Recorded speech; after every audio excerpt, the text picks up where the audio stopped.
الحمد للہ وکفیٰ والصلاۃ والسلام علی سید الرسل وخاتم الانبیاء۔ میرے قابل احترام دوستو، 18 رمضان المبارک اس مبارک مہینے کا دوسرا عشرہ بھی ختم ہونے کے قریب ہے۔ تیسرا عشرہ شروع ہونے والا ہے جو کہ سراسر مغفرت کا عشرہ ہے، جہنم سے آزادی کا عشرہ ہے۔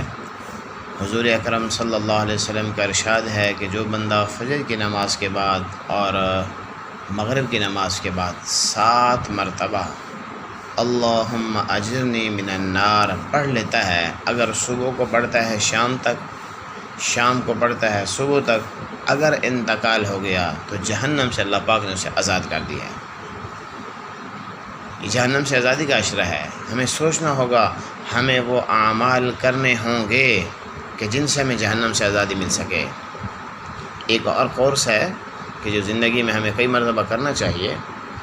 حضور صلی اللہ علیہ وسلم نے فرمایا جو بندہ 40 دن تک تکبیر اولیٰ کے ساتھ نماز ادا کرے، 2 بڑے بڑے انعام اللہ پاک اسے عطا فرماتے ہیں۔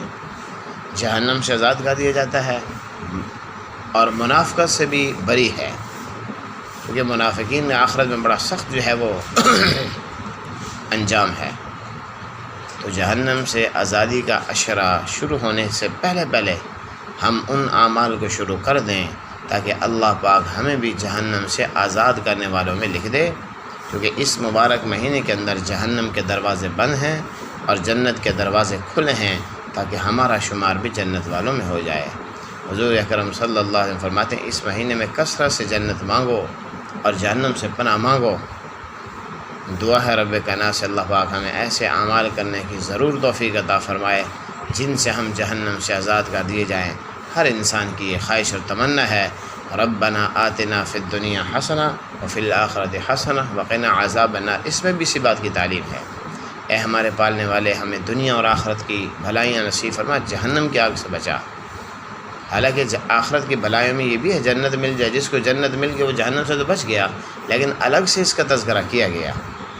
دعا ہے رب کائنات سے اللہ پاک ہمیں جہنم سے آزاد فرمائے۔ جس کو جہنم سے آزادی مل گئی اس کی دنیا بھی جنت بنا دی جاتی ہے۔ دنیا میں جو عذابات ہیں، دنیا میں جو وبائیں ہیں، اللہ ان سے بھی حفاظت فرما دیتے ہیں۔ السلام علیکم ورحمۃ اللہ وبرکاتہ۔